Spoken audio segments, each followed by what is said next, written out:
Okay, so an introduction about me, just so you know the context of the presentation as well. So I'm actually a law graduate, so I think you guys actually did a sharing session with Curlette, who was a law graduate, but a bit more bootleg version. So I like you guys, I was a brown-eyed, bushy-tailed, kind of student who actually went participated all those kind of iCube-like sessions where they teach us design thinking, business model canvas, all those kind of things during university. So I really do like startups. So after law school, I went to consulting. So it's a big four consulting firm. So I did process improvement in large companies, primarily in aviation, and had a specialization in data visualization, strategy, and also large-scale digital transformation. So after that, I've decided that, I am bored of big companies and very bored of like just talking, right? Because the consulting actually is just all talking earlier on. So I decided to kind of join MoneyMatch at a very seed and pre-Series A stage. So then began my journey in MoneyMatch. So you can see see the growth in the user growth, so you can kind of understand where I was at when I was at MoneyMatch. So actually, I joined in first as a customer service agent. So there was no other person in the customer service team. It was just me. So if you called up MoneyMatch during that time, right, I'm the person that answered the calls. So it was a very big departure. It's from consulting, like very, very high level. Then suddenly I'm actually answering the calls. But then at that time, Adrian and Nathan, who are my current bosses, they gave me a task, right? They said, okay, you do customer service, but you also set up the team, and you also business analyst and marketing. So that's how they conned me into getting a position, joining MoneyMatch at the first place, lah. But then, it was actually an interesting journey in MoneyMatch so far.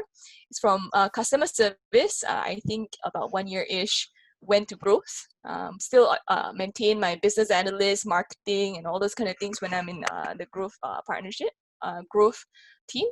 Then after that, once growth is over, then after that, I went to enterprise.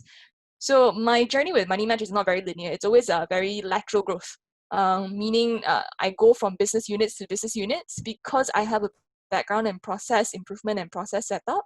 I start going to like different departments in MoneyMatch during a very baby, when MoneyMatch was quite a baby at that time. Building up teams and actually trying to help the company grow.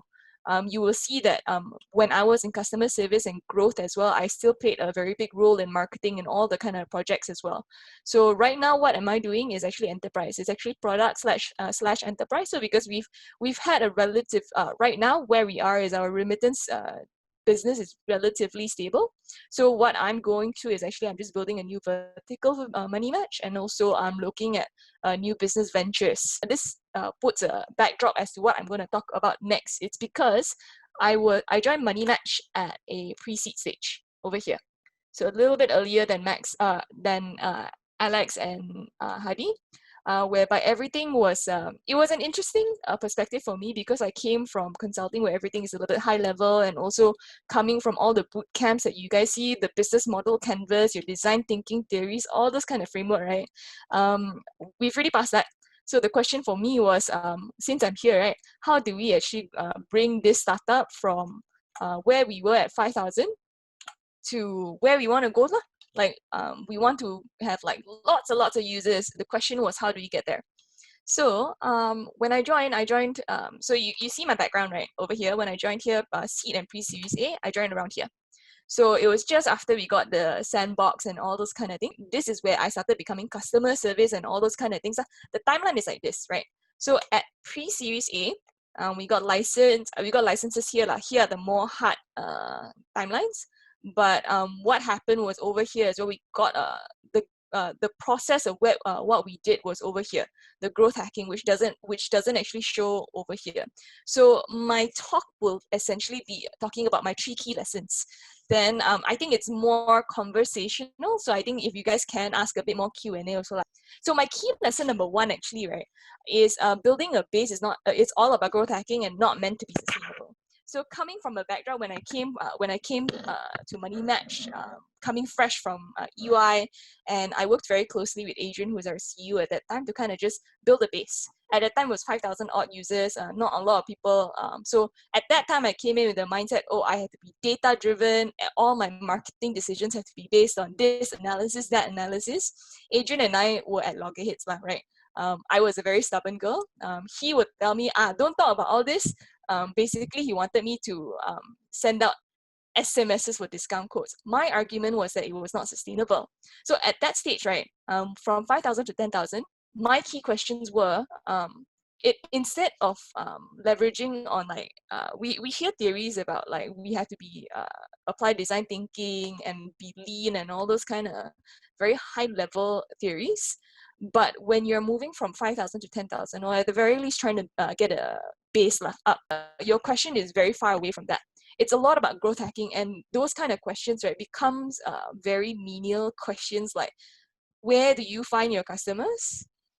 It's like, which Facebook group is available on the platform? What location is it? Is Kerinci LRT better than KL Central LRT? Is this kind of flyer better, etc.? And how do I get them to transact now? So like, it's very to be honest, like at that time I thought it was very non-sustainable questions, but right now I kind of understand why as well. It's like, what kind of coupon code, how do you want to disperse, and getting free press is also a pertinent question. And small questions like, how do you use this SMS email software, etc. And at that time is how to reduce work lah, because at that time I was also working on growth hacking and also customer service.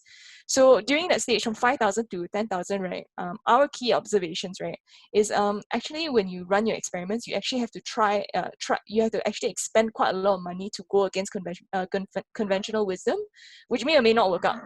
Our key observation from 5,000 to 10,000 is that we found out that actually digital marketing is not for a company like us, which is ironic because we're a fully digital remittance platform. But for us to reach out to our customers, digital marketing was very expensive, because our business model, we found out as at that time, is to convert brick and mortar guys to digital. And brick and mortar guys are not really easily convinced by digital platforms. So that's a key observation that we learned from going from 5,000 to 10,000. So how we did it was, we actually did spend on digital marketing. It's not that we don't spend on digital marketing, we spend a lot. And to an extent that we've decided that we don't want to proceed, because we just decided it's too expensive lah. But then we contrast that with the efforts that we did offline as well. So we decided, out of this experiment, we decided that our key observation was that digital marketing simply is not for us lah. During this stage, right, my key observations, right, how do you get from 5,000 to 10,000? To be honest with you, the things that we do here at this stage will be something that we never do at our stage right now, because we were just trying to get a base. We were not trying to scale. We were just trying to get quick hacks, like irrelevant viral posts, hustling and all those kind of things. Those are the kind of things that you actually don't do at a company with a 10,000 plus user base. My tip for you, at that time, during this stage, right, it's all hustling. It's not strategy. It's not like data analysis. It's just purely hustling, and it's a lot of manual work. So, but despite that, I think you need to allocate every 1 hour every day. No matter how tired you are, you will be very, very tired. That you to learn a couple of key skills that you need to so that can improve for your business. So for mine, it was primarily communication platforms like Infobit, Zendesk, GetResponse, Salesforce, Excel, and Facebook. So at that juncture, it's a lot of which button does what. My lesson number 2, right? It's from 10,000 until now lah, right? After you've really built your own base, your growth hacking and all those kind of things, you actually just need to apply your frameworks and communicate standards across team. What this means is, after you have your 5,000 plus 10,000 user base, your question becomes a little bit different already. Your thought process has to be quite different, in the sense that that's when you start becoming a bit more data driven. Why not data driven in the start? Because you just want to have that base. Right now, because you have enough people, so the data starts meaning something, then you only can start applying all your frameworks. So you have your key questions that you have to ask in the marketing funnel, in your user journey context. What does it mean? I'll give you an example in a bit. And how do I communicate rapid changes in processes effectively? How do I effectively monitor my results, and how I manage employee performance? So during our key observation, right, the only reason why you want to define your marketing funnel is because it speeds up discussion. Because there was this one observation that we did at that from that particular juncture. I had a colleague who was talking about acquisition, right? Acquisition to mean signups.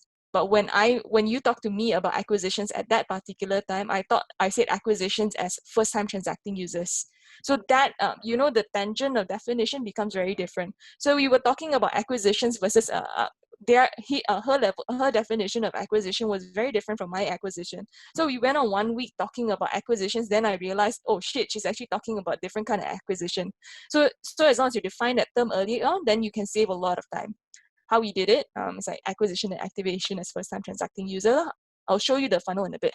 So my key observation here, is actually if you can develop templates from the outset and then just disseminate, then it'll be the most effective way of communicating changes. Because from 10,000 until now, your processes will change very, very fast.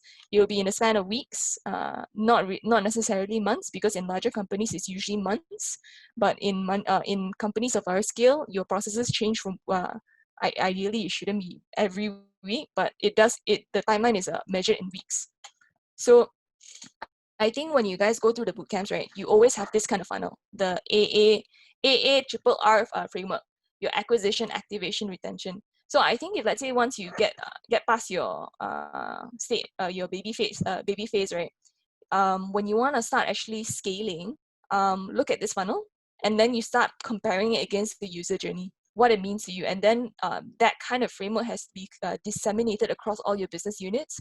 So your discussions and your monitoring of data becomes a bit more streamlined. Like for here, it took us a while to understand this also. Acquisition, right? Usually people define it as people visiting your website. We define it as people who signed up and eKYC verified lah, because in a financial firm, it means jack shit lah if people come to your website. They have to actually have signed up and eKYC verified. Activation, their first time experience, that means they have to actually have transacted with us. Retention is you consistently transact within a stipulated time frame, then we consider it retained. Referral is quite straightforward. Revenue doesn't really apply to us, because when you transact, then that's when you get revenue. So if, let's say, you guys after like 5,000 odd users or so manage to define this, I think in terms of scaling and communication is much more streamlined. And my last lesson for the day is actually from 5,000 to now. So this one is my first lesson was talking about when we were moving from 5,000 to 10,000 users. And from second lesson was 10,000 until right now. But this one is 5,000. That means it's a consistent lesson all throughout. So process building happens after experiments, but it's essential to keep in view, and communication is actually a very it's a very difficult beast to handle. Questions that we are handling right now, I cannot tell you what are the answers to it, because we're still going through it. Like stuff like what is next. You always hear people saying startups pivot very fast, but where do you draw the line between pivoting and diversification? What is sustainable but results in rapid growth, and are we monitoring the right metrics and processes, and are we in an echo chamber? Because people tend to if, let's say, you disagree, you need to be able to identify how you're going to take into account different opinions. So our key, well, at the very least, these ones are mostly based on my observations. Our key observations right now, if, let's say, you are lucky enough to make past your pre-seed stage, and people relatively know your name a little bit more, there will be lots of opportunities. A lot of people will come to you, can I do partnership here? Can I do partnership there? You as the business owner and you as the entrepreneur actually have to draw the line where what becomes over diversification and what becomes pivoting, because it's a very different story if, let's say, you were to want to pivot because your matrices are not making sense, or you're just spreading yourself too thin and you just don't have focus. How we actually did it to get to solve this problem, right? To be honest with you, we're still going through it. We're still going through a couple of iterations just to make sure that we're not lacking focus, or if it's not lacking focus, that we're simply pivoting. My key observation here is because during this stage, right, feedback loops are very important. And because you will grow to a stage where you have a couple of key people who owns a couple of departments, and it becomes a little bit personal, right? So you need to be able to ensure that your company has a routine, right? That when your feedback loops are more work output driven and not personality driven. So my tips for you is have change communication deck templates. It's a very consultant thing, but it's basically like, if, let's say, you have a particular process change, have a template that fills in all the information and disseminates throughout your departments, and have routines to ensure consistency. And yeah, at this stage, right, it's going to be people are going to muddle up your work and your personality, and it, because it becomes very, very close to you, the work that you do. And the problem at this stage is also distinguishing between personal and professional. But what you need to do as an entrepreneur is just to make sure that everyone is able to get very constructive feedback to bring the company forward.